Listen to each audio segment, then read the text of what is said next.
obligation of hospitality. And this is really a very characteristic story.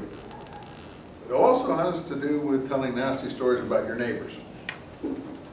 The Hebrews didn't like their neighbors. I mean, usually you don't like your neighbors. Not many people like their neighbors. Why don't they like their neighbors? Oh, because they know too much about them. You know, it's hard to hate someone you don't know. It's easy to dislike someone that you do know. And the neighbors are ones that are right near you, and they annoy you more than anybody else. So they are people that you dislike the most. And what the Hebrews don't, you know, look, Mexicans don't like Americans, Canadians don't like Americans. I don't want to get into what Americans like. French don't like Germans, English don't like French, Irish don't like English, Scots don't like English, Arabs don't like Turks, Persians don't like Arabs, Chinese don't like Japanese. I mean, I can go on and on and on and on and on and on and on and on. You know, I was in Iran, they hate Turks, you know, and so on and so forth. Well, why? Because they've had more experience of each other, so these feelings are like them. So don't think ill of the Hebrews because they tell nasty stories about their neighbors. That's like almost every people does that. And so this is a nasty story about Canaanites. And there, I told you last time, their particular vice was considered to be sodomy, what we call sodomy, which has to do with male sexual relations from the rear with men.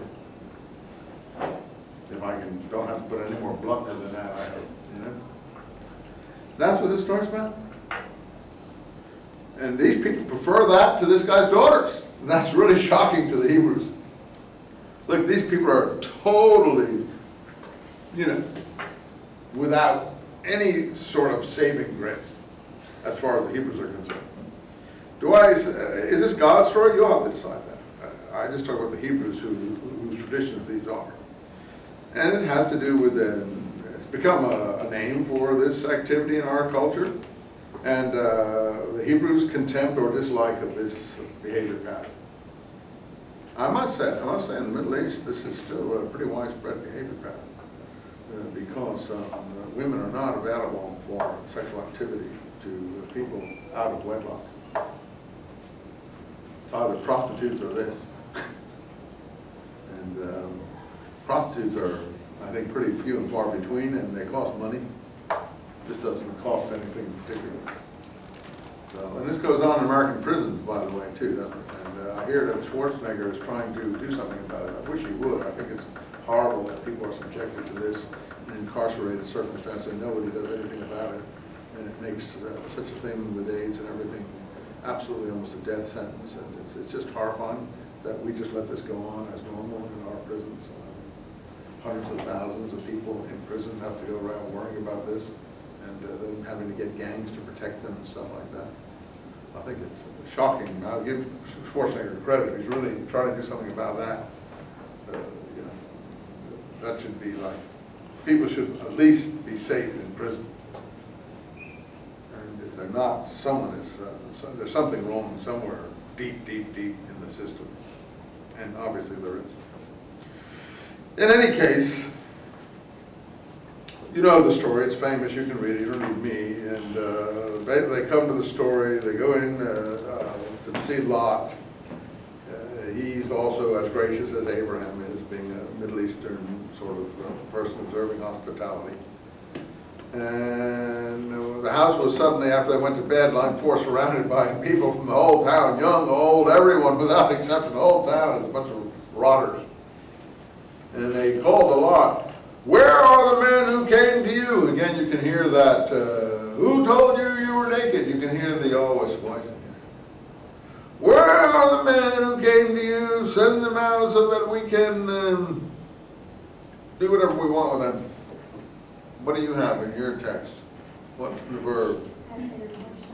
Yeah. This one has abused them. You have intercourse with them? Yeah.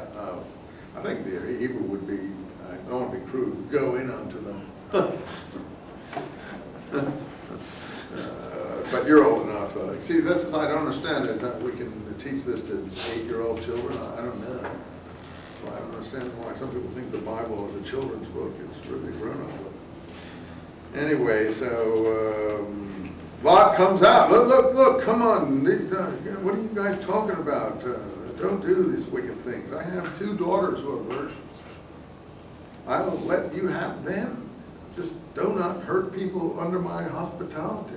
So the Middle East is very serious to your hospitality oath. In the Arab world, it's 3 days. You're obliged 3 days to protect your guest. After that, you should go. And if there's trouble, you're not obliged anymore in the Middle East.